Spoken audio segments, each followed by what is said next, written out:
허리야담을 찾아주셔서 감사합니다. 항상 건강하시고 좋은 일만 가득하시길 기원할게요. 지금 구독하시고 바로 오늘 야담 들어보시죠. 한양 종로에서 뻗어나온 길목, 온갖 물건과 사람이 뒤섞여 떠들썩한 장터, 한쪽에 유독 시간이 멈춘 듯 고요한 가게가 하나 있었습니다. 일심필방, 마음을 담는 붓을 만든다는 뜻의 현판이 걸린 작은 붓가게였지요. 가게의 주인은 맹태평, 이름처럼 태평한 세상을 꿈꾸는지는 몰라도 정작 자신의 얼굴은 늘 태평과는 거리가 먼 무뚝뚝함으로 가득한 사내였습니다.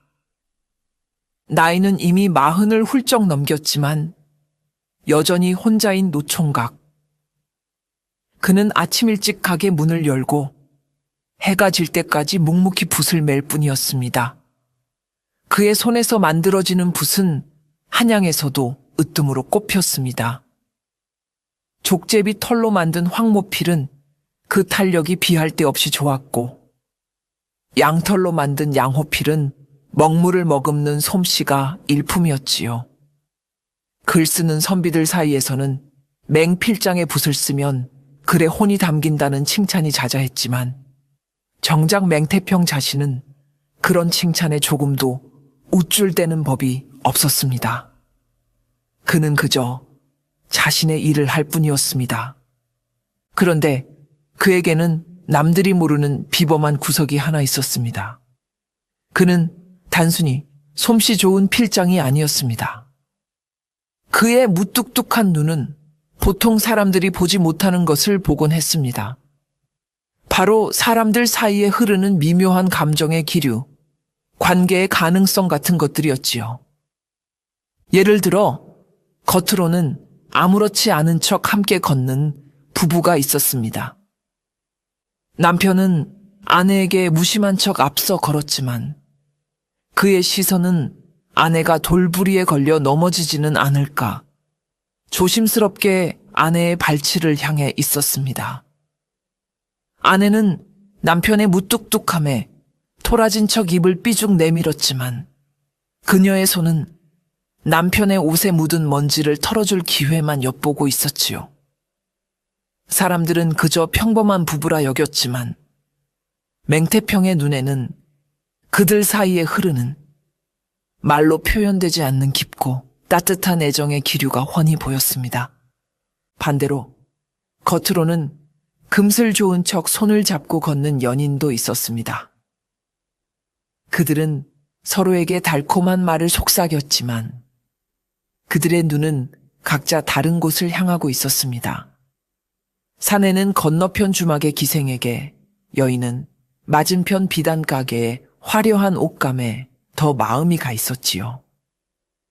그들 사이에 흐르는 것은 사랑이 아니라 곧 끊어질 듯 위태로운 욕망과 권태의 서늘한 기운이었습니다. 맹태평은 그 모든 것을 보았습니다. 사람들의 눈빛, 스쳐 지나가는 몸짓, 무심코 던지는 말투의 미세한 떨림만 보고도 그들 관계의 깊이와 색깔, 그리고 앞으로의 향방까지 귀신같이 짐작하곤 했습니다. 그것은 신기 같은 것이 아니었습니다. 평생을 홀로 외롭게 지내며 사람들을 관찰하는 것 말고는 달리 할 일이 없었던 그가 오랜 세월 동안 터득한 자신만의 비범한 눈썰미이자 통찰력이었습니다. 그는 사람의 마음을 읽는 필장이었던 셈입니다. 맹태평의 하루는 사람들의 인연을 관찰하는 것으로 시작해 그것을 곱씹는 것으로 끝났습니다. 그는 자신의 작은 붓방 창 너머로 장터를 오가는 수많은 사람들과 그들이 만들어내는 각양각색의 관계들을 묵묵히 지켜보았습니다. 아침이면 갓 혼이 난 듯한 젊은 부부가 수줍게 손을 잡고 지나갔습니다. 그들 사이에는 어색하지만 설렘 가득한 풋풋한 봄바람 같은 기류가 흘렀지요. 맹태평은 그 모습을 보며 자신도 모르게 희미한 미소를 지었습니다. 저 인연은 이제 막 싹을 틔웠으니 앞으로 비바람을 잘 견뎌내야 할 텐데. 그는 마치 늙은 농부처럼 이제 막 자라나는 어린 싹을 걱정스러운 눈으로 바라보았습니다. 점심때가 되면 오랜 세월을 함께한 노부부가 그의 가게 앞을 지나갔습니다. 할머니는 허리가 굽은 할아버지의 걸음에 맞추어 아주 느리게 걸었고 할아버지는 그런 할머니의 어깨를 든든하게 감싸 안았습니다. 그들 사이에는 더 이상 뜨거운 열정은 없었지만 그 어떤 것보다도 단단하고 편안한 잘 익은 술과 같은 신뢰의 기운이 감돌았습니다. 맹태평은 그 모습을 보며 자신도 모르게 고개를 끄덕였습니다. 저것이 바로 세월이 빚어낸 인연의 참모습이겠지. 하지만 그의 마음이 언제나 평온한 것만은 아니었습니다. 때로는 안타까운 관계들도 눈에 띄었습니다. 서로를 깊이 마음에 두고 있으면서도 신분의 차이나 헛된 자존심 때문에 애꿎은 말로 서로에게 상처만 주는 젊은 남녀를 볼 때면 그의 가슴은 답답해졌습니다. 어리석은 것들, 마음은 저리도 뜨거운데 어찌하여 입으로는 찬바람만 내뿜는가. 그는 당장이라도 달려가 그들의 등을 떠밀어주고 싶었지만 차마 그럴 용기는 없었습니다. 그는 언제나 관찰자일 뿐이었으니까요. 그렇게 하루 종일 그는 수많은 인연들의 희로애락을 엿보았습니다. 하지만 정작 그 자신의 삶은 아무런 감정의 파문도 일지 않는 고요한 호수와도 같았습니다. 장사가 파하고 장터에 불빛이 하나둘 꺼지면 그는 텅 빈 가게에 홀로 앉아 씁쓸한 술잔을 기울였습니다. 그의 눈에는 자신에게서는 그 어떤 인연의 기류도 뻗어 나오지 않는 것이 보였습니다. 그의 마음은 늘 굳게 닫혀 있었고 그의 시선은 언제나 타인을 향해 있을 뿐 자신을 향해 다가오는 시선은 애써 외면하곤 했지요. 사람들은 그를 솜씨는 좋지만 사람이 무뚝뚝하고 재미없는 노총각이라 수군거렸습니다. 그 말이 틀리지 않았습니다. 그는 남들의 인연은 훤히 꿰뚫어 보면서도 정작 자신의 인연을 만들어가는 방법은 알지 못하는 외로운 관찰자일 뿐이었습니다. 내 운명은 평생 일이 붓이나 만들다 홀로 늦어 죽는 것이겠지. 그는 쓴웃음을 지으며 술잔을 비웠습니다. 창밖으로는 정월 대보름달이 휘영청 밝았지만 그 밝은 달빛조차 그의 깊은 고독을 비추지는 못하는 듯 했습니다. 그러던 어느 봄날이었습니다. 맹태평에 고요했던 일상에 작은 돌멩이 하나가 날아들었습니다. 그의 붓가게 바로 맞은편 오랫동안 비어있던 좌판에 새로운 장사치가 나타난 것입니다. 그녀는 30 후반쯤으로 보이는 과부였습니다. 이름은 화순, 고운 이름과는 달리 그녀의 행동은 조금도 곱지 않았지요. 자, 골라요, 골라! 머리를 맑게 해주는 박하 주머니, 잠 못 드는 밤에 특효인 국화 주머니, 우리 낭구님 기운 펄펄 나게 해주는 오미자 주머니도 있소. 화수는 괄괄하고 시원시원한 목소리로 손님을 끌었습니다. 그녀의 좌판에는 직접 말린 약초를 넣어 만든 아기자기한 향 주머니들이 가득했습니다. 그녀는 손님과 흥정을 할 때도 조금의 막힘이 없었고 짓궂은 농을 던지는 사내들에게는 쓸데없는 소리 할 시간에 마누라한테 갖다 줄 주머니나 하나 더 사시오. 며 호통을 쳐서 돌려보내곤 했습니다. 그녀의 주변은 언제나 활기가 넘쳤고 웃음소리가 끊이지 않았습니다.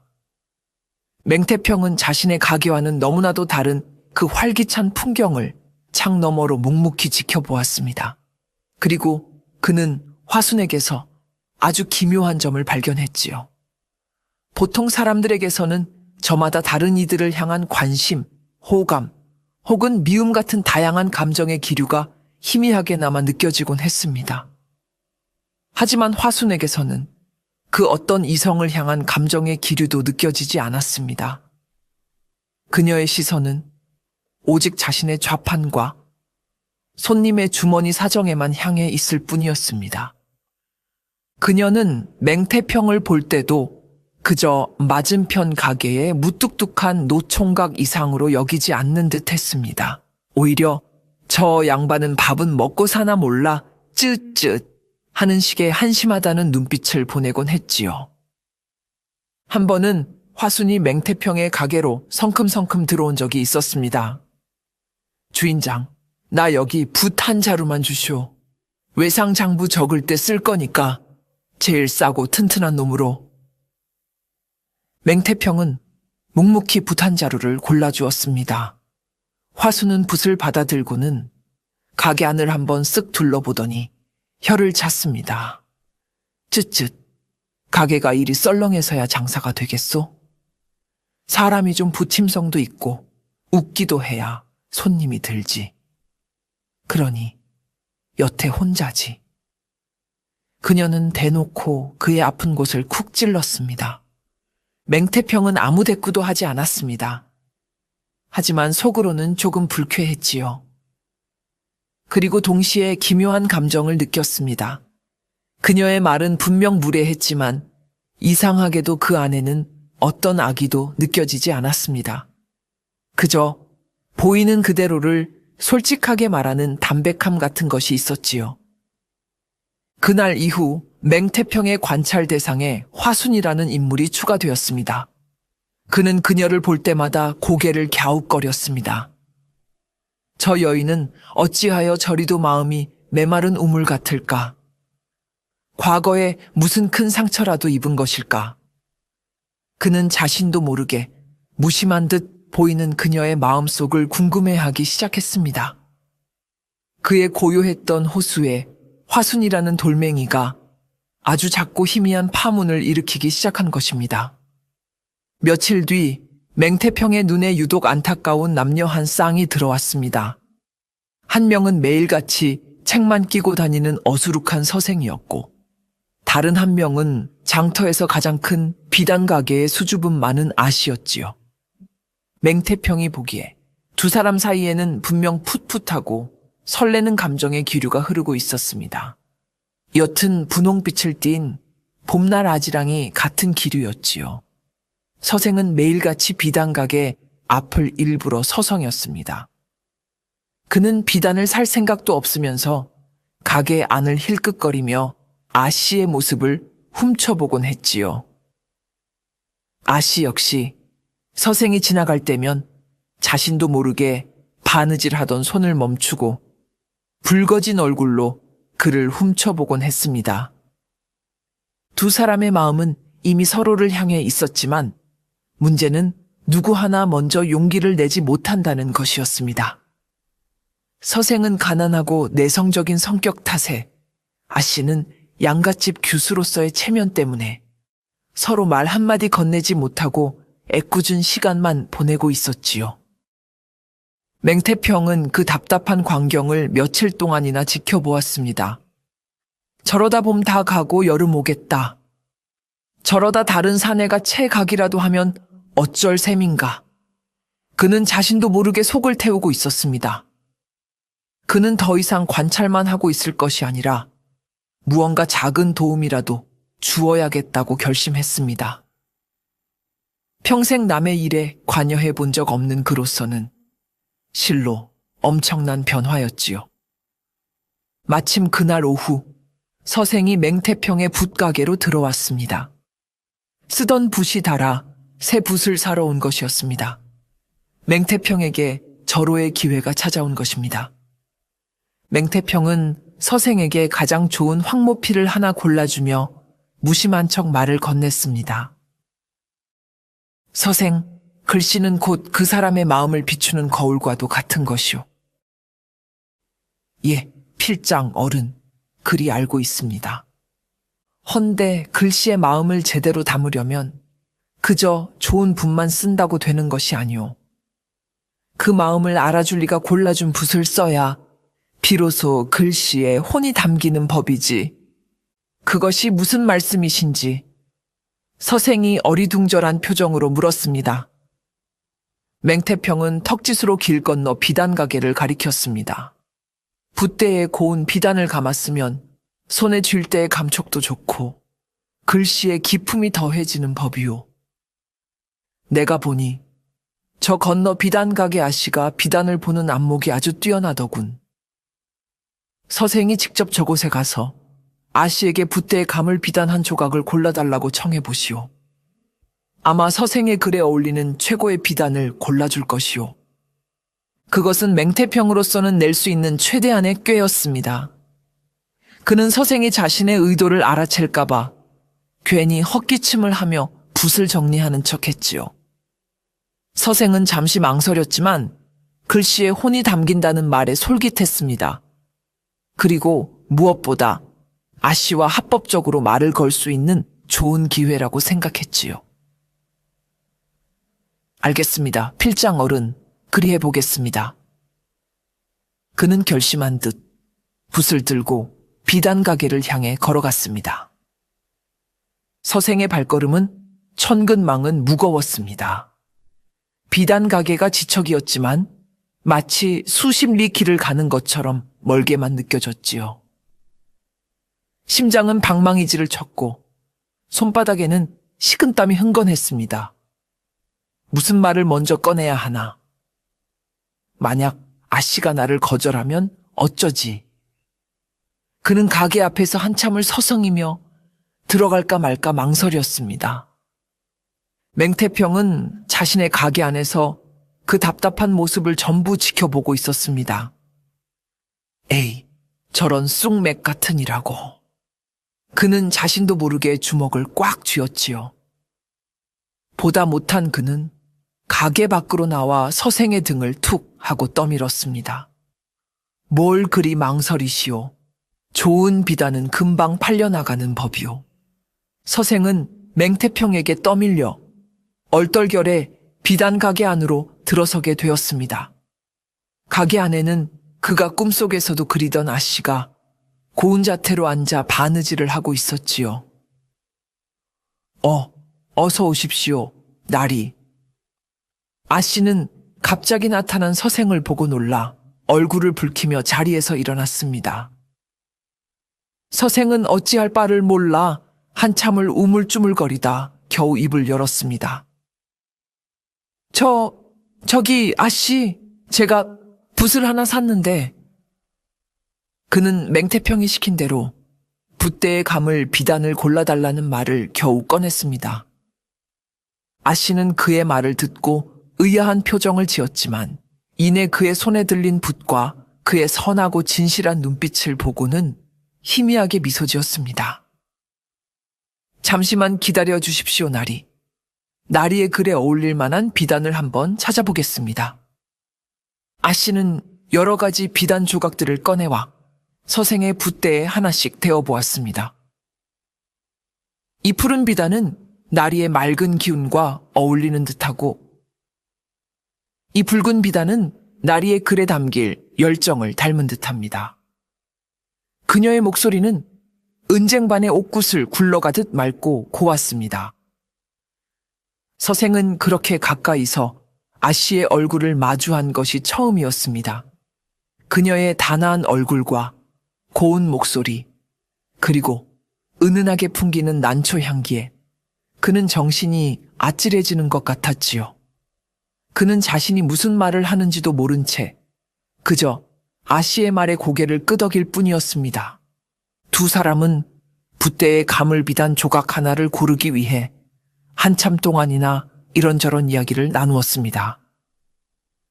처음에 어색함은 어느새 사라지고 그 자리에는 수줍지만 따뜻한 기운이 감돌기 시작했지요. 서생은 자신이 읽던 시 구절에 대해 이야기했고 아씨는 자신이 좋아하는 꽃 자수에 대해 이야기했습니다. 두 사람은 자신들의 관심사가 놀랄 만큼 비슷하다는 것을 깨닫고 더욱 깊은 호감을 느끼게 되었습니다. 마침내 아씨는 쪽빛 비단 한 조각을 골라 서생의 붓대에 정성껏 감아주었습니다. 이 비단이 나리의 앞길을 환하게 비춰주었으면 합니다. 그녀의 말에는 진심 어린 응원이 담겨 있었습니다. 고맙습니다, 아씨. 이 붓으로 쓴 첫 글은 아씨를 위한 시가 될 것입니다. 서생 역시 용기를 내어 자신의 마음을 애둘러 표현했습니다.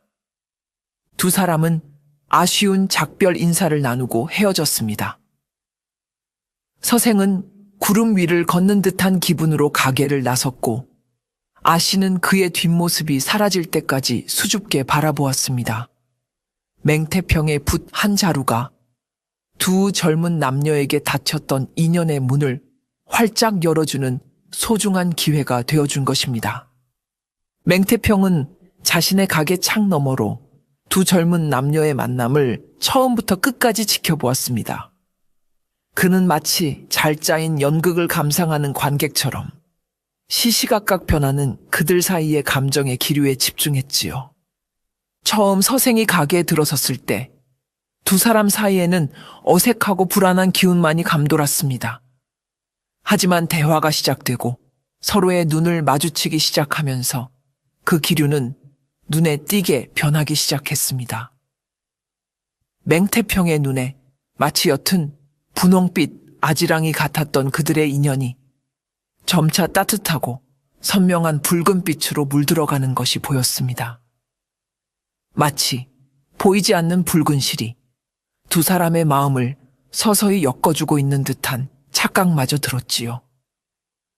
서생이 가게를 나올 때쯤에는 그 붉은 기운은 이제 누구라도 느낄 수 있을 만큼 따뜻하고 환해져 있었습니다. 맹태평은 그 모습을 보며 자신도 모르게 흐뭇한 미소를 지었습니다. 평생 느껴보지 못한 누군가의 인연을 돕는다는 것에서 오는 보람과 기쁨이었습니다. 그날 이후 두 사람의 관계는 급속도로 발전했습니다. 서생은 매일같이 비단 가게를 찾아와 아씨를 위해 지은 시를 선물하기도 하고 그녀가 좋아하는 꽃을 꺾어다 주기도 했습니다. 아씨 역시 서생을 위해 정성껏 수놓은 책갈피를 선물하며 자신의 마음을 표현했지요. 두 사람이 함께 장터를 걷는 모습은 이제 흔한 풍경이 되었습니다. 그들이 함께 있을 때면 주변 공기마저 달콤해지는 듯한 착각이 들 정도였습니다. 장터 사람들은 모두 그 어여쁜 한 쌍을 보며 자신들의 젊은 시절을 떠올리며 흐뭇해했습니다. 그리고 자연스럽게 이 모든 일의 시작에 맹태평이 있었다는 소문이 퍼지기 시작했습니다. 글쎄, 맹필장이 서생에게 비단 가게 아씨를 소개해줬다지 뭔가. 그 무뚝뚝한 양반에게 그런 재주가 있었단 말이야. 소문은 꼬리에 꼬리를 물고 점차 신비로운 이야기로 부풀려졌습니다. 맹필장의 붓을 사면 좋은 인연이 생긴다더라. 그 양반이 짚어주는 인연은 절대 끊어지는 법이 없다지.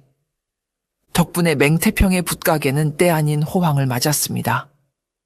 붓을 사러 오는 선비들뿐만 아니라 좋은 짝을 만나고 싶어하는 젊은 남녀들의 발길이 끊이지 않았지요.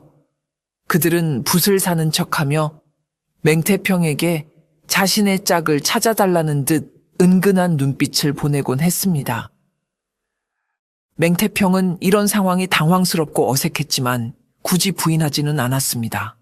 오히려 그는 자신의 비범한 눈썰미를 이용해 정말로 인연이 될 만한 사람들을 은근슬쩍 엮어주기 시작했습니다.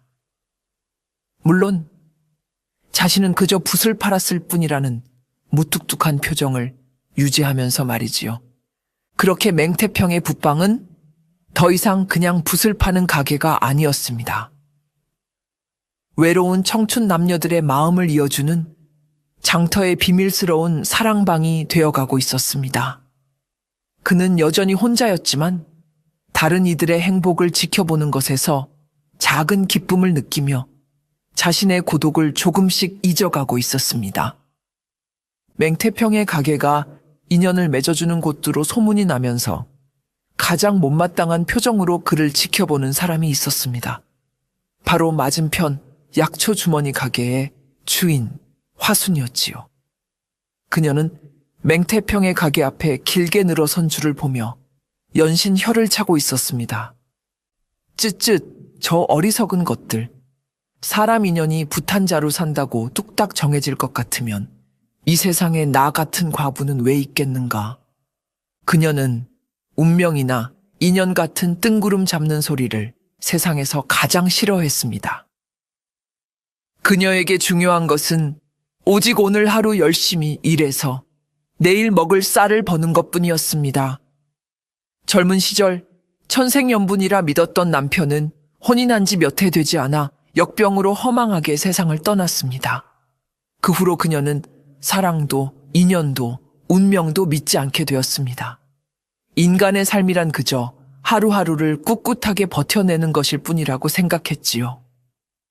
그런 그녀의 눈에 맹태평의 행동은 그야말로 한심하기 짝이 없는 쓸데없는 짓으로 보였습니다.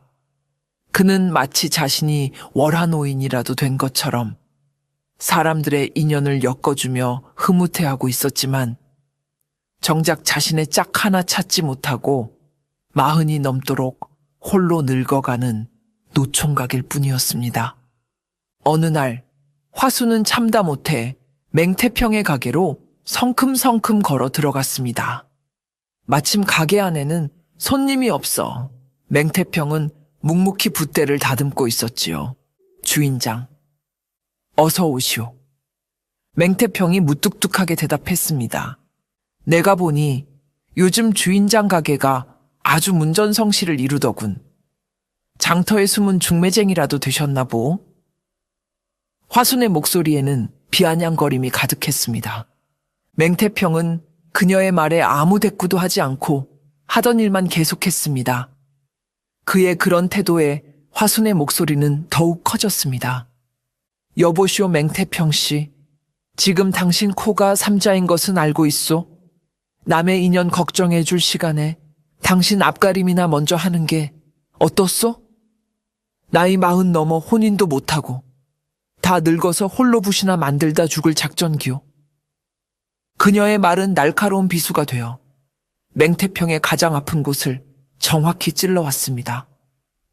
그가 평생을 속으로만 사겨왔던 고독과 불안감을 저 여인은 너무나도 쉽게 그리고 잔인할 정도로 솔직하게 들추어내고 있었습니다. 맹태평은 하던 일을 멈추고 처음으로 화순의 눈을 똑바로 쳐다보았습니다. 그의 눈에는 분노가 아닌 깊은 슬픔이 어려 있었습니다. 화순 씨가 상관할 바가 아니오. 상관할 바가 왜 아니오. 맞은편 가게에서 매일같이 한심한 꼴을 보고 있자니 내 속이 다 터져서 그런다오. 화순은 조금도 지지 않고 쏘아붙였습니다. 뜬구름 잡는 소리로 사람들 현혹할 시간에 밖에 나가서 사람들도 좀 만나고 국밥이라도 한 그릇 사 먹으면서 세상 돌아가는 구경이라도 하시오. 그러다 보면 당신 같은 무뚝뚝한 양반이라도 좋다는 눈먼 처자가 하나쯤은 나타날지 누가 아오. 그녀는 할 말을 다 했다는 듯 획 돌아서서 가게를 나가버렸습니다. 맹태평은 그녀가 나간 자리를 한참 동안 멍하니 바라보았습니다. 그녀의 말은 분명 아팠지만 이상하게도 그 안에서 자신을 걱정하는 희미한 온기가 느껴지는 듯했습니다. 그녀는 그의 삶에 처음으로 거칠지만 솔직한 방식으로 말을 걸어온 사람이었습니다. 맹태평은 다시 붓을 잡았지만 좀처럼 일이 손에 잡히지 않았습니다. 화순의 잔소리가 그의 고요했던 마음에 또 한 번의 파문을 일으키고 있었습니다. 화순의 잔소리에도 불구하고 맹태평의 인연 엮기는 계속되었습니다. 이번에 그의 눈에 들어온 사람들은 장터에서 가구를 만드는 과묵한 목수와 비린내 나는 어물전에서 억척스럽게 생선을 파는 안악이었습니다. 목수는 몇 해 전 아내를 잃고 어린 아들과 단둘이 사는 호랍이었습니다. 그는 필요한 말 외에는 거의 입을 열지 않았고 늘 묵묵히 나무만 깎고 다듬을 뿐이었지요. 어물전 안악 역시 남편 없이 홀로 장사를 하며 억척스럽게 살아가는 과부였습니다. 그녀의 목소리는 늘 우렁찼고 생선을 다루는 손길은 거침이 없었지만 장사가 파하고 홀로 남았을 때의 그녀의 등은 세상 누구보다도 외로워 보였습니다. 맹태평이 보기에 두 사람 사이에는 분명 어떤 감정의 기류가 흐르고 있었습니다. 그것은 젊은 남녀의 설레는 붉은 빛이 아니라 서로의 처지를 이해하고 연민하는 따뜻한 등불 같은 금빛 기류였습니다. 목수는 가끔 어물전 앞을 지나가며 안악의 고된 삶을 안타까운 눈으로 쳐다보았고 안악 역시 묵묵히 일하는 목수의 모습에서 자신과 같은 외로움을 느끼는 듯 했습니다. 하지만 두 사람은 서로에게 결코 다가가지 않았습니다. 이미 한번 실패를 경험한 그들에게 재혼은 두려운 것이었습니다. 괜히 서로에게 짐이 되거나 아이들에게 상처를 줄까봐 그들은 애써 서로를 향한 마음을 외면하고 있었습니다. 맹태평은 그 안타까운 모습을 보며 이번에도 작은 다리를 놓아주기로 결심했습니다. 이번에 그가 이용한 것은 목수의 어린 아들이었습니다. 어느 날 목수의 아들이 그림 숙제를 해야 한다며 종이와 붓을 사러 맹태평의 가게에 왔습니다. 아이는 무엇을 그려야 할지 모르겠다며 울상을 지었지요. 맹태평은 아이에게 붓을 하나 골라주며 넌지시 말했습니다. 네가 그림을 잘 그리려면 책에 나온 것만 보고 그릴 것이 아니라 살아있는 것을 직접 보고 그려야 한단다. 특히 저 바다에서 펄떡이는 물고기들을 한번 그려보지 않겠니? 아주 좋은 그림이 될 게다. 물고기요? 그래, 저기 건너편 어물전에 가면 아주 싱싱하고 힘 좋은 물고기들이 많단다. 그 가게 아주머니는 마음씨도 좋아서 네가 그림을 그린다고 하면 가장 좋은 놈으로 골라 보여주실 게다. 아버지께 졸라서 한번 가보거라. 아이는 신이 나서 아버지에게 달려갔습니다. 아들 바보였던 목수는 아들의 성화에 못 이겨 어색한 발걸음으로 어물전을 찾아갈 수밖에 없었지요. 저 아주머니, 이 아이가 그림 숙제를 해야 한다고 해서 물고기 좀 구경할 수 있겠습니까? 어물전 안악은 갑자기 찾아온 목수 부자를 보고 깜짝 놀랐지만 이내 환하게 웃으며 그들을 맞았습니다. 아이고, 이게 누구신가? 목수 양반 아니시오. 우리 아들 그림 숙제라니 당연히 보여드려야지요. 그녀는 가장 크고 싱싱한 잉거 한 마리를 골라 아이의 눈앞에 보여주었습니다. 아이는 신이 나서 잉거의 생김새를 종이에 그리기 시작했고 그 모습을 지켜보던 목수와 안악은 자연스럽게 대화를 나누게 되었습니다. 목수와 어물전 안악의 첫 만남은 어색하기 짝이 없었습니다. 목수는 평생 나무와만 대화해온 사람처럼 무슨 말을 해야 할지 몰라 손만 만지작거렸습니다. 어물전 안악 역시 괄괄한 평소 모습은 온데간데 없이 수줍은 처녀처럼 얼굴만 붉히고 있었지요. 그 어색한 침묵을 깬 것은 그림을 그리던 목수의 아들이었습니다. 아이는 천진난만한 얼굴로 안악에게 물었습니다. 아주머니, 이 물고기는 밥을 뭘 먹고 살아요? 아주머니는 매일 이렇게 큰 물고기를 잡으세요. 힘들지 않으세요?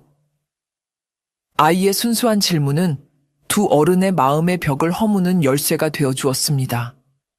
안악은 웃음을 터뜨리며 아이의 질문에 다정하게 대답해 주었고 그 모습을 지켜보던 목수의 얼굴에도 딱딱한 표정이 풀리며 희미한 미소가 번졌습니다. 아드님이 참 똑똑하고 귀엽네요. 아버지를 닮아서 그런가? 안악이 칭찬을 건넸습니다. 아닙니다. 이놈은 어미를 닮아 그렇습니다.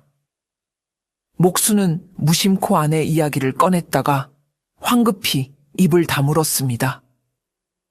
그의 얼굴에 잠시 슬픔이 스쳐 지나갔습니다.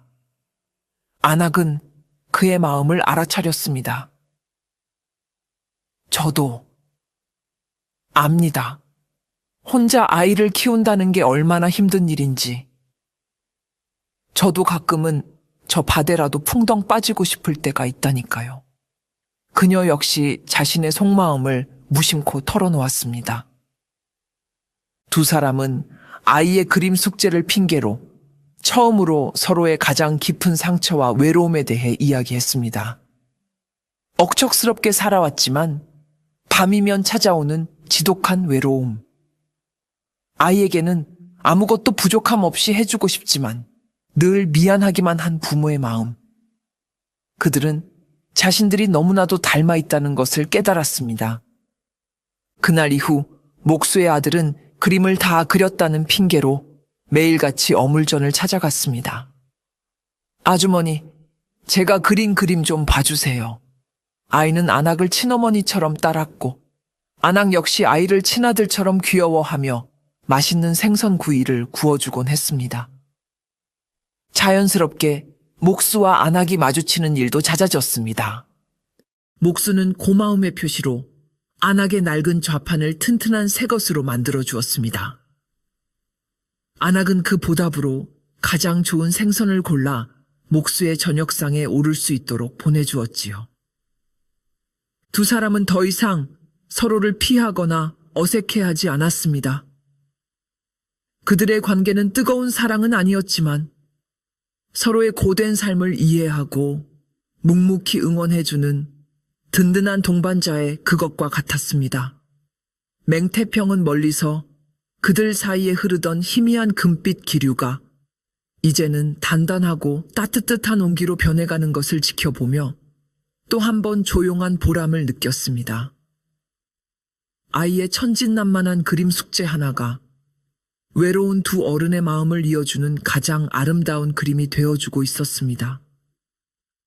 목수와 어물전 안학의 인연이 깊어지면서 맹태평의 명성은 이제 단순한 뜬소문을 넘어 거의 기정사실처럼 굳어지기 시작했습니다. 사람들은 그를 더 이상 무뚝뚝한 노총각 필장으로 부르지 않았습니다. 대신 장터의 숨은 월하노인이라거나 인연을 엮는 맹도사 같은 별명으로 부르며 그를 신통한 사람으로 대하기 시작했지요. 그의 붓가게는 이제 붓만 사러 오는 곳이 아니었습니다. 사람들은 저마다의 속사정을 털어놓고 인연에 대한 조언을 구하기 위해 그를 찾아왔습니다. 필장 어른, 제가 마음에 둔 처자가 있는데 어찌해야 그 마음을 얻을 수 있겠습니까? 제 딸이 홍이가 꽉 찼는데 좋은 배필감이 없을까요? 맹태평은 그런 사람들에게 점을 쳐주거나 미래를 예언해주는 일은 결코 하지 않았습니다. 그는 그저 사람들의 이야기를 묵묵히 들어주고 그들의 관계 속에 숨겨진 문제점이나 가능성을 짚어줄 뿐이었습니다. 그 처자의 마음을 얻고 싶다면 말만 번지르르하게 할 것이 아니라 그 처자가 진정으로 원하는 것이 무엇인지 먼저 헤아려 보시오. 마음은 행동으로 보여주는 법이니 따님의 배필은 멀리서 찾을 것이 아니라 바로 가까이에 있을 수도 있는 법이요. 늘 곁을 묵묵히 지켜주는 그 젊은이의 진심을 한번 들여다보시구려. 그의 조언은 언제나 담백하고 현실적이었지만 사람의 마음을 꿰뚫는 통찰력이 담겨 있어 듣는 이로 하여금 무릎을 치게 만들었습니다. 신기하게도 그의 조언을 따른 사람들은 대부분 좋은 결실을 맺곤 했습니다. 맹태평 자신도 이런 변화가 싫지는 않았습니다.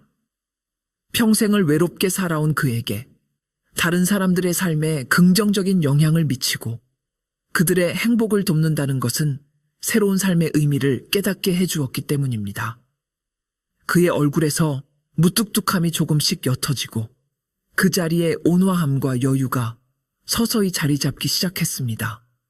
하지만 그의 이런 변화를 유일하게 탐탁지 않게 여기는 사람이 있었으니 바로 맞은편 가게의 화순이었습니다. 그녀는 맹태평이 사람들에게 도사 취급을 받는 것을 볼 때마다 못마땅한 표정으로 혀를 찼습니다. 사람들이란 참 어리석지. 제 인연은 제 스스로 만들어가는 것이지 어디 남의 말 한마디에 운명이 바뀌기라도 한단 말인가. 그녀는 여전히 맹태평의 능력을 믿지 않았습니다. 오히려 사람들이 그에게 의지하고 맹신하게 되는 것을 걱정스러워했지요. 하지만 그녀의 그런 걱정 속에는 자신도 모르는 미묘한 감정이 섞여 있었습니다. 그것은 다른 사람들이 모두 맹태평을 우러러보고 그와 가까워지는 것에 대한 아주 희미한 질투심 같은 것이었습니다. 그녀는 자신의 그런 마음을 애써 외면하며 더욱 퉁명스럽게 맹태평을 대할 뿐이었습니다. 맹태평의 명성이 장터를 넘어 한양 전체로 퍼져나가자 마침내 이 소문이 중매쟁이의 심기를 건드리고 말았습니다. 당시 한양에서 최고의 중매쟁이로 이름을 날리던 왕중매가 맹태평의 소문을 듣고는 대로한 것이지요. 왕중매는 수십 년간 한양의 내로라 하는 가문들의 혼사를 도맡아온 자부심 강하고 콧대 높은 여인이었습니다. 그녀에게 혼사란 사랑이나 인연 같은 뜬구름 잡는 이야기가 아니었습니다. 철저하게 가문과 가문, 재산과 재산이 만나는 현실적인 거래였지요. 그녀는 사주팔자와 궁합을 보고 양가의 재산 목록을 꼼꼼히 따져 가장 이상적인 한 쌍을 만들어내는 것을 자신의 일이라 여겼습니다. 그런 그녀의 귀에 붓 한 자루로 인연을 맺어주는 필장 이야기는 그야말로 세상을 어지럽히는 요망한 뜬 소문으로 들렸습니다. 근본도 없는 상놈 하나가 감히 나의 신성한 영역을 침범해 어디서 약을 팔고 있는 개냐. 왕중매는 자신의 명성과 밥줄을 위협하는 이 장터의 맹도사를 자신의 손으로 직접 밟아주기로 결심했습니다.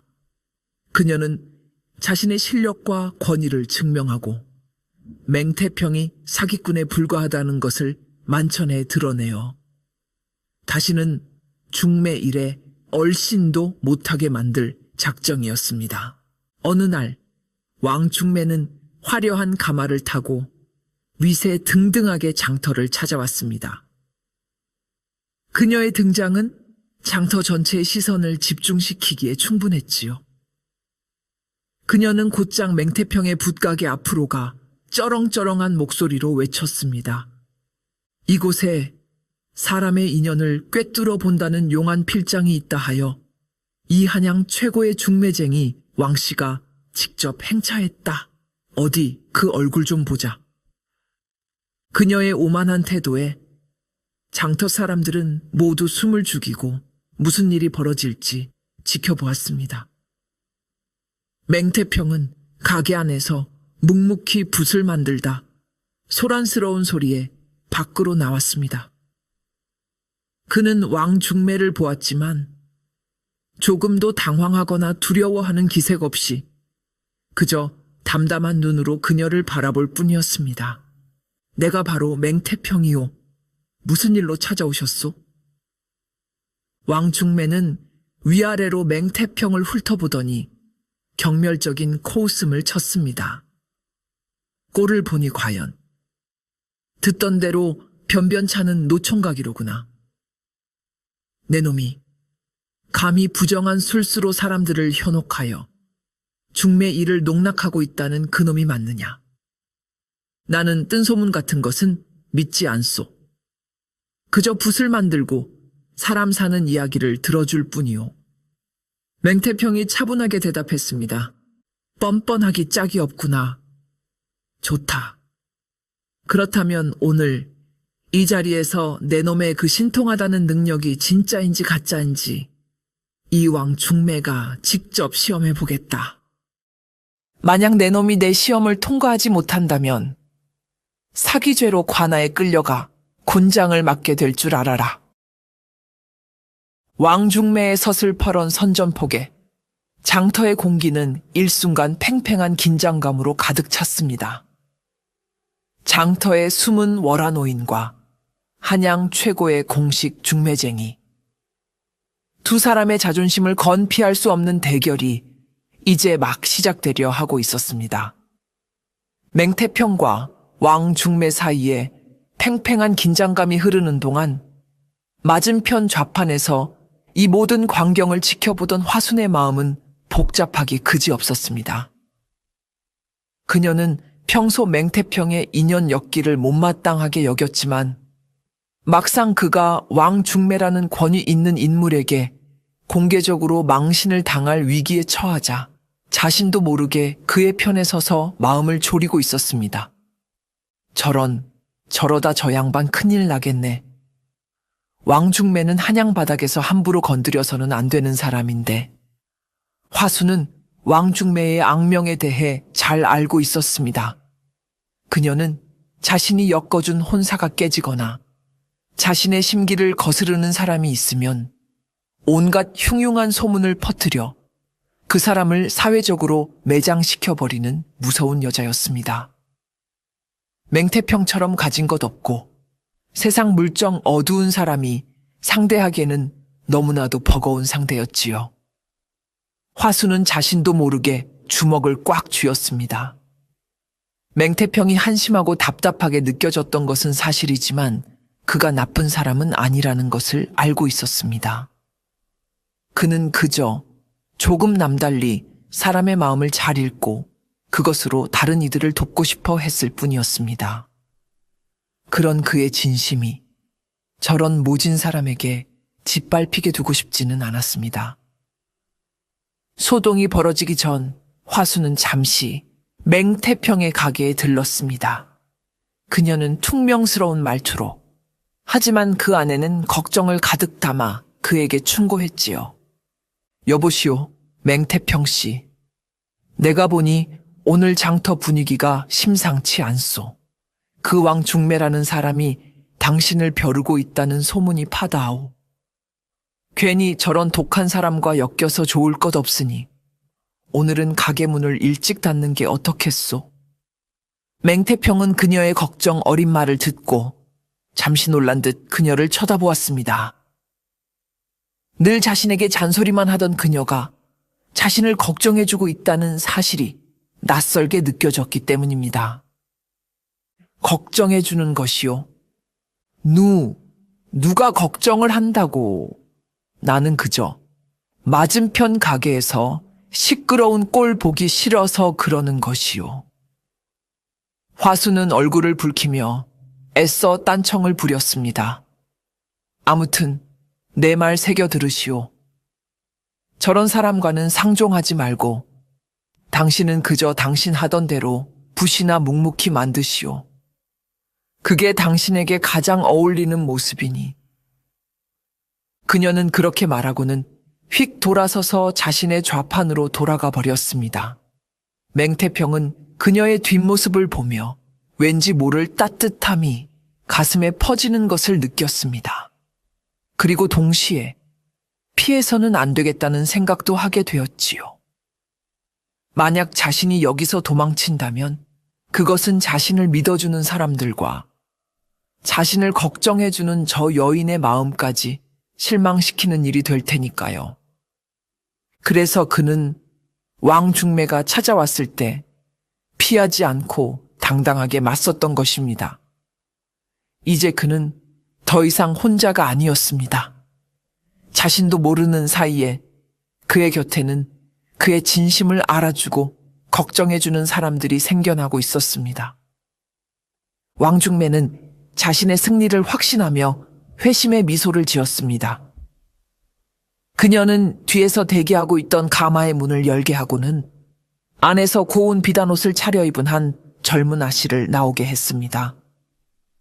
아씨는 한양에서도 손꼽히는 부잣집의 규수였고 왕중매가 최근 가장 공들여 혼처를 알아보고 있는 인물이었습니다. 자, 모두들 이 아씨를 보시오. 왕중매가 목소리를 높였습니다. 이 아씨는 재물과 미모, 학식까지 무엇 하나 빠지지 않는 이 한양 최고의 신부감이요. 내가 지금 이 아씨에게 어울릴 만한 최고의 신랑감을 물색하고 있는 중이지. 그녀는 맹태평을 오만한 눈으로 쏘아보며 말했습니다. 내 놈이 그리 용하다면 어디 한번 말해보거라.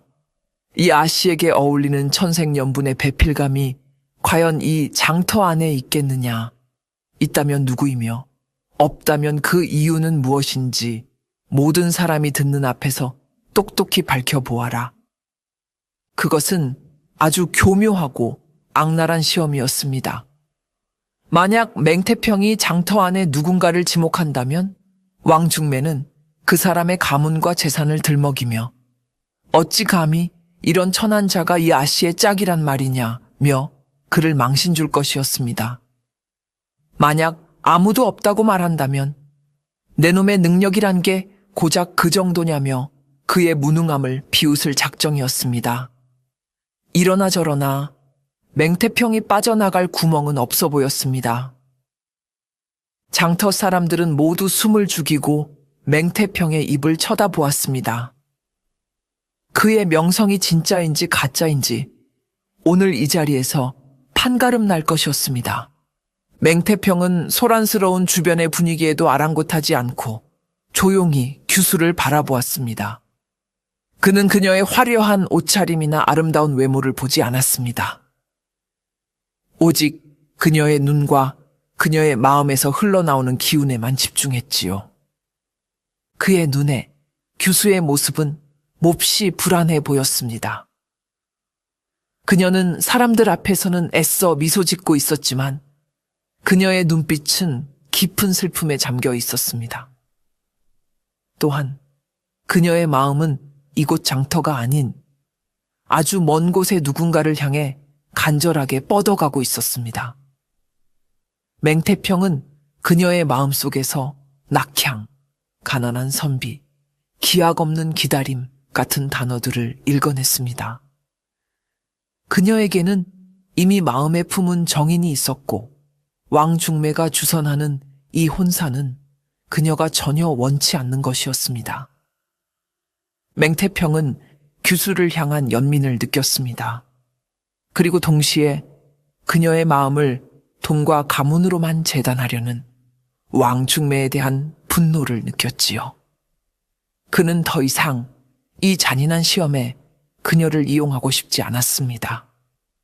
그는 진실을 말하기로 결심했습니다. 설령 자신이 사기꾼으로 몰려 곤장을 맞게 되더라도 말입니다. 한참 동안 규수를 바라보던 맹태평은 마침내 무거운 입을 열었습니다. 그의 목소리는 낮았지만 광장의 모든 사람들이 들을 수 있을 만큼 또렷하고 단호했습니다. 이곳에는 이 아씨의 인연이 없습니다. 그의 대답에 광장은 순간 술렁거렸습니다. 왕중매는 기다렸다는 듯이 과장된 몸짓으로 웃음을 터뜨렸습니다. 하하하하, 그럴 줄 알았다. 결국 내 놈의 능력이란 게 고작 없다고 둘러대는 것뿐이었구나. 이 어리석은 백성들아, 똑똑히 보았느냐. 이놈은 그저 여러분의 순진한 마음을 이용해 붓이나 팔아먹으려는 사기꾼에 불과하다. 왕중매의 선동에 군중의 분위기는 순식간에 맹태평에게 적대적으로 변했습니다. 역시 사기꾼이었어. 우리가 속았구나. 저놈을 당장 관하로 끌고 가라. 사람들은 그에게 속았다는 배신감에 맹태평을 향해 손가락질하며 비난을 퍼붓기 시작했습니다. 맹태평은 쏟아지는 비난과 조롱을 묵묵히 받아들였습니다. 그는 아무런 변명도 하지 않았습니다. 그저 고개를 숙이고 자신의 가게로 돌아갈 채비를 할 뿐이었지요. 그의 어깨는 그 어느 때보다도 무겁고 초라해 보였습니다. 그의 진심은 거대한 오해와 편견의 벽 앞에서 힘없이 무너져 내리는 듯했습니다. 맞은편에서 이 모든 것을 지켜보던 화순의 가슴은 철렁 내려앉았습니다. 그녀는 맹태평이 저렇게 무력하게 무너지는 모습을 보고 싶지 않았습니다. 그녀는 알 수 있었습니다. 그가 지금 하는 말이 결코 거짓이나 변명이 아니라는 것을. 그의 눈에는 진실을 말하는 자의 흔들림 없는 고독함이 담겨 있었기 때문입니다. 규수 역시 맹태평의 대답에 속으로 크게 놀라고 있었습니다. 저 사람이 어떻게 내 마음을... 그녀는 자신의 비밀을 정확히 꿰뚫어 본 맹태평의 통찰력에 소름이 돋았지만 왕중매와 가문의 위세가 두려워 차마 입을 열지 못하고 그저 어쩔 줄 몰라 하며 발만 동동 구르고 있었지요. 왕중매는 승리를 확신하며 맹태평에게 마지막 일격을 가했습니다. 자, 이제 내 놈의 정체가 탄로 났으니 순순히 관하로 가서 죗값을 치르거라. 그리고 다시는 요망한 술수로 백성들을 현혹하지 마라.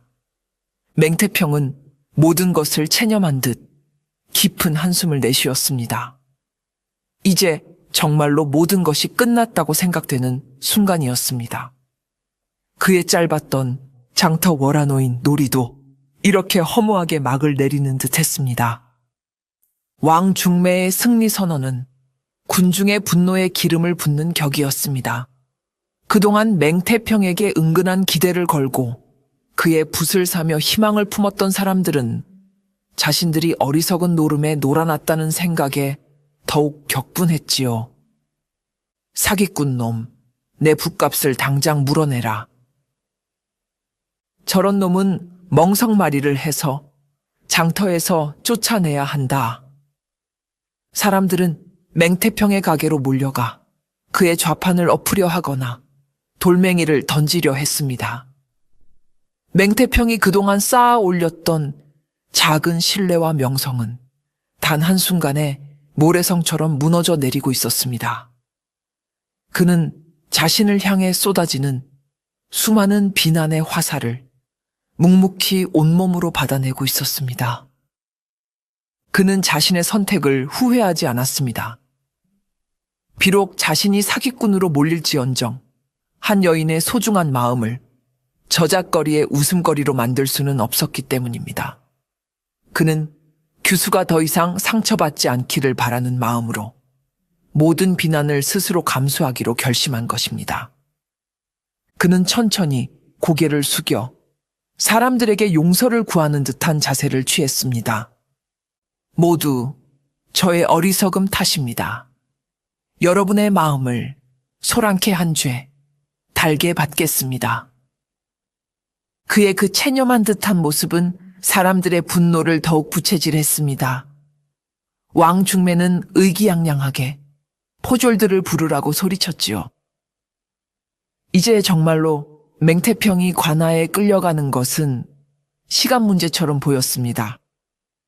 서생과 아씨, 그리고 목수와 어물전 안악 등 맹태평의 도움으로 인연을 맺었던 몇몇 사람들은 안타까운 마음에 발을 동동 굴렀지만 성난 군중의 기세에 눌려 감히 앞으로 나서지 못했습니다. 맞은편에 서 있던 화수는 그 모든 광경을 지켜보며 입술을 깨물었습니다.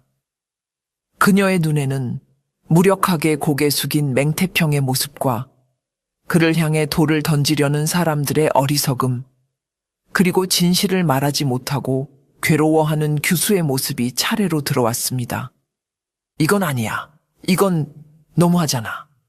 화수는 더 이상 참을 수가 없었습니다. 그녀는 평생 남의 일에 끼어드는 것을 싫어했고 특히 운명이나 인연 같은 뜬구름 잡는 이야기는 혐오했습니다. 하지만 지금 이 순간 그녀의 마음속에서 무언가 뜨거운 것이 치밀어 올랐습니다.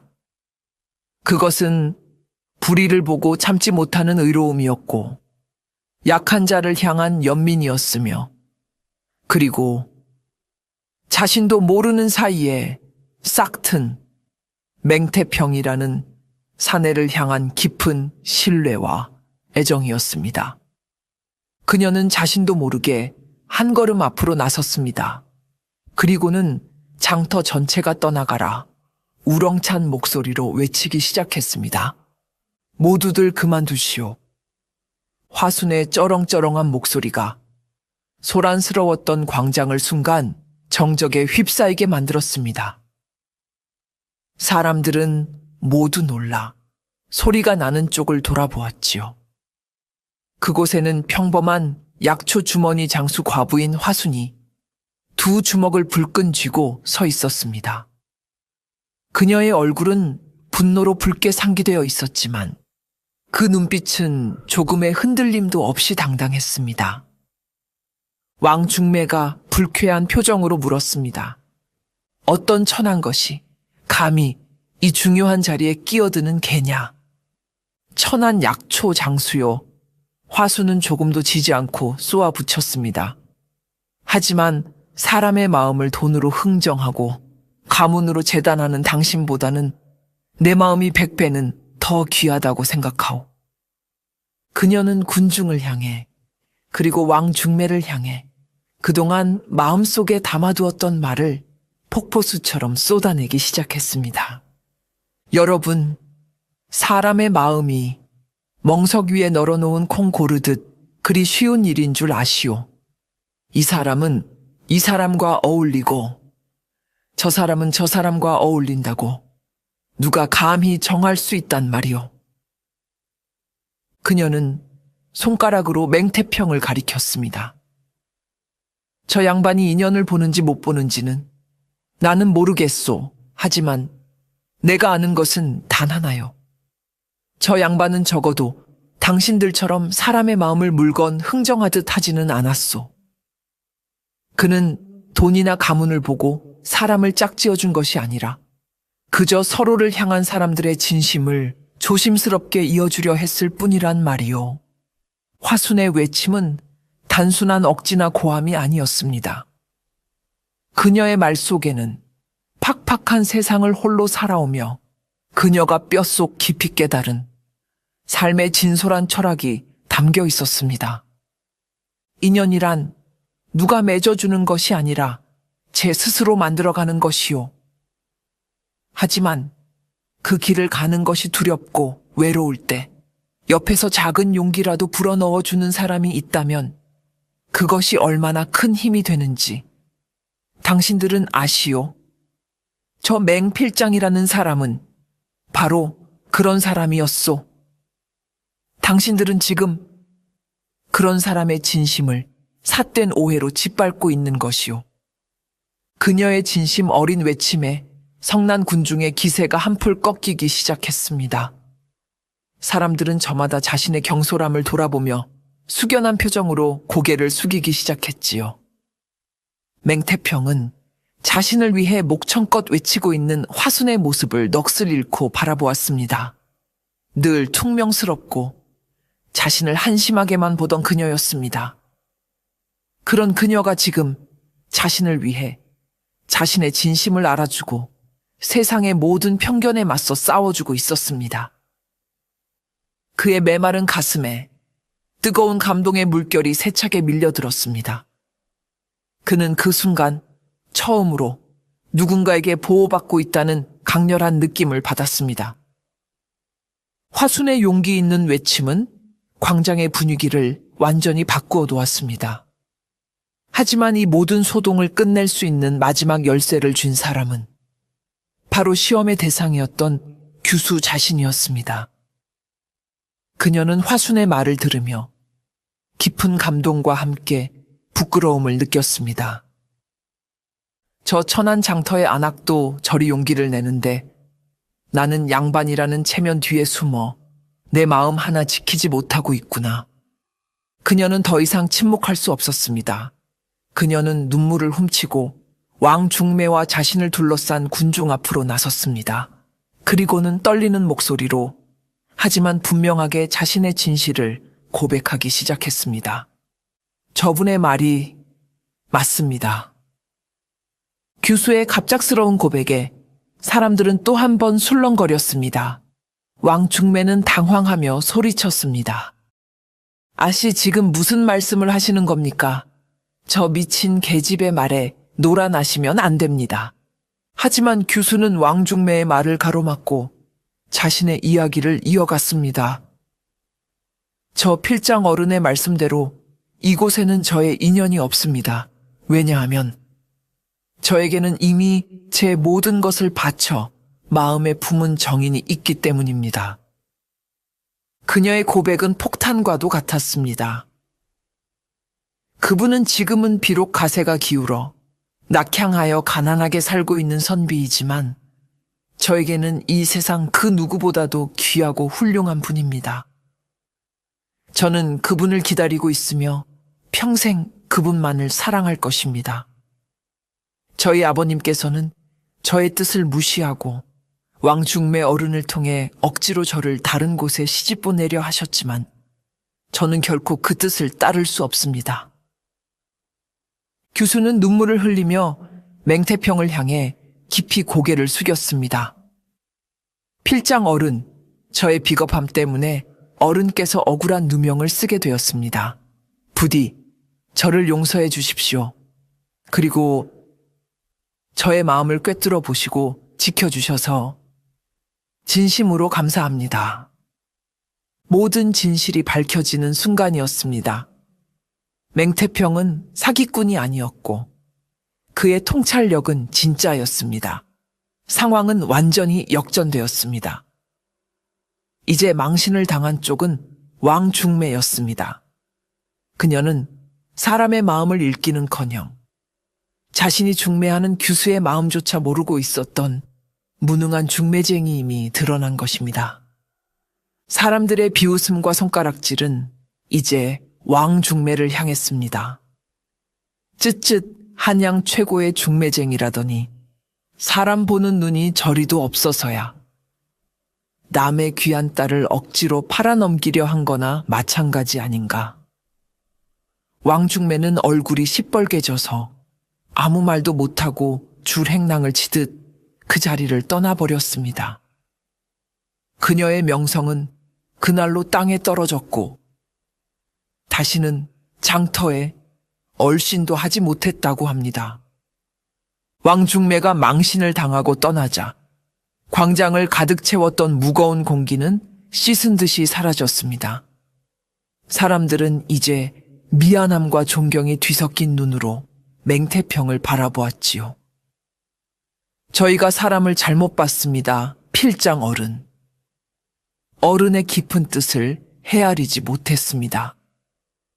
사람들은 저마다 사과하며 그의 앞에 고개를 숙였습니다. 소동이 모두 끝나고 사람들이 흩어진 뒤에야 맹태평은 자신을 위해 용기를 내주었던 화순에게 다가갔습니다. 장터에는 어느덧 저녁 노을이 붉게 물들고 있었지요. 고맙소, 화순 씨. 맹태평이 어색하지만 진심을 담아 말했습니다. 오늘 화순 씨가 아니었다면 나는 정말로 공영에 처했을 것이오. 내가 뭐 당신 좋으라고 나선 줄 아시오? 화순은 여전히 퉁명스러웠지만 그 얼굴에는 멋쩍은 미소가 걸려 있었습니다. 나는 그저 사람 마음 가지고 장난치는 그 왕중매라는 여자가 얄미워서 그랬을 뿐이오. 맹태평은 그녀의 말에 조용히 미소 지었습니다. 그는 자신을 변호하던 화순의 모습을 떠올렸습니다. 자신을 향해 쏘아붙이던 그 괄괄한 목소리, 불의를 보고 참지 못하던 그 당당한 눈빛. 그는 그 모습에서 이전에는 미처 느끼지 못했던 아주 따뜻하고 강인한 매력을 처음으로 발견했습니다. 그는 조심스럽게 자신의 능력을 발휘하여 화순을 바라보았습니다. 그는 그녀의 마음과 그녀를 둘러싼 감정의 기류를 읽어보려 했습니다. 여전히 그녀에게서는 다른 어떤 남자를 향한 애정의 기류도 느껴지지 않았습니다. 그녀의 마음은 여전히 굳게 닫힌 우물처럼 고요해 보였습니다. 그런데 바로 그 순간 맹태평은 아주 기묘하고 새로운 것을 깨달았습니다. 그는 늘 남들의 관계만을 관찰해왔습니다. 다른 사람의 마음이 어디로 향하는지, 누구와 연결되어 있는지만을 보아왔지요. 하지만 단 한 번도 자신을 향하는 감정의 기류에 대해서는 생각해 본 적이 없었습니다. 그는 시선을 돌려 자기 자신을 향한 화순의 눈빛에 집중했습니다. 그녀의 눈에는 평소의 퉁명스러움 뒤에 아주 희미하지만 분명한 걱정과 연민, 그리고 호감의 기류가 흐르고 있었습니다. 그것은 사랑이라고 부르기에는 아직 미약했지만 분명히 자신을 향하고 있는 따뜻한 감정이었습니다. 그는 깨달았습니다. 인연이란 그저 관찰하고 발견하는 것이 아니었습니다. 누군가 나를 향해 마음을 열고 나 또한 그 사람을 향해 마음을 열었을 때 비로소 시작되는 것이었습니다.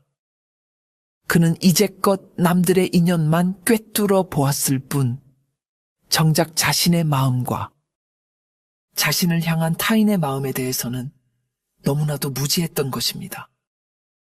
맹태평의 마음속에서 안개처럼 흐릿했던 무언가가 거치는 듯한 느낌이 들었습니다. 그는 수십 년 동안 자신은 인연이 없는 외로운 운명이라고 체념하고 살아왔습니다. 남들의 인연은 보면서도 정작 자신에게는 아무런 연결고리도 보이지 않았기 때문이지요. 하지만 이제야 알 것 같았습니다. 문제는 자신의 운명이 아니었습니다. 문제는 다른 사람에게 마음의 문을 열지 않았던 자기 자신이었습니다. 그는 늘 한 걸음 물러서서 세상을 관찰하기만 했을 뿐 그 세상 속으로 직접 뛰어들어 누군가와 관계를 맺으려는 노력을 단 한 번도 해본 적이 없었던 것입니다. 바로 그 순간 맹태평은 자신의 심장에서 아주 작고 희미하지만 분명히 존재하는 어떤 기운이 뻗어나가는 것을 느꼈습니다. 그것은 따뜻하고 부드러운 은은한 은빛을 띤 기운이었습니다. 그리고 그 기운은 놀랍게도 바로 눈앞에 서 있는 화순의 마음을 향해 조심스럽게 닿아 있었습니다. 그것은 이제껏 그가 다른 사람들에게서 보았던 그런 선명하고 뚜렷한 인연의 실 같은 것은 아니었습니다. 하지만 그것은 분명히 자신과 그녀 사이에 존재하는 아주 특별하고 소중한 연결고리였습니다.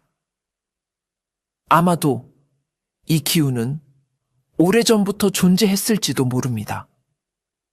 하지만 자신이 마음의 문을 닫고 있었기 때문에 스스로 감지하지 못했던 것일 뿐, 맹태평은 자신을 변호해주던 화순의 모습, 자신에게 퉁명스럽게 잔소리하던 모습, 그리고 자신을 걱정해주던 그녀의 모든 순간들을 떠올렸습니다.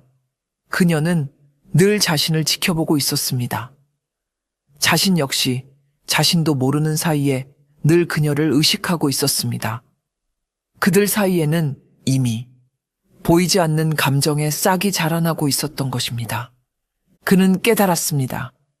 진정한 인연이란 어느 날 갑자기 하늘에서 뚝 떨어지는 것이 아니었습니다. 함께 시간을 보내고 서로의 모습을 지켜보고 때로는 다투고 때로는 걱정해주면서 아주 서서히 그리고 조심스럽게 싹을 틔우는 것이었습니다. 수십 년 만에 처음으로 맹태평의 얼굴에 진심에서 우러나온 소년처럼 수줍고 환한 미소가 피어올랐습니다. 그는 더 이상 외로운 관찰자가 아니었습니다. 그는 이제 자신의 인연의 시작점에 서 있는 설레는 한 사내일 뿐이었습니다. 그는 자신의 인생에서 가장 큰 용기를 내어 자신의 마음이 이끄는 대로 행동하기로 결심했습니다. 맹태평은 자신의 심장에서 뻗어나온 따뜻한 기운이 화순에게 닿아 있는 것을 느끼며 이전에는 결코 느껴보지 못했던 충만함과 설렘에 휩싸였습니다. 그는 더 이상 망설일 필요가 없었습니다. 그는 수줍은 미소를 지으며 화순을 향해 조심스럽게 입을 열었습니다.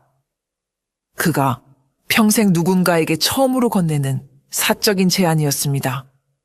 화순 씨, 왜 부르시오? 화순은 그의 갑작스러운 미소에 당황하며 괜히 퉁명스럽게 대답했습니다. 혹